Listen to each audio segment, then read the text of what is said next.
কিন্তু আমি বলবো এখনো পুরুষের ঘরে ভাই মোবাইলগুলো পিছনে না আমি ভাই মহিলারা এখনো পুরুষের নিয়ন্ত্রণে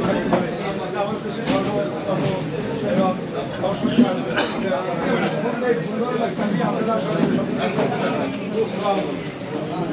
সবাই আগামী নির্বাচনে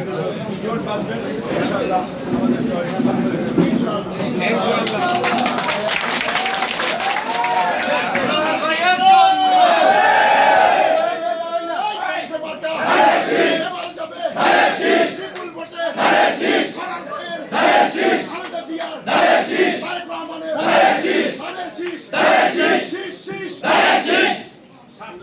ভাই দাঁড়াই না দাঁড়াই না দাঁড়াই না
যাবো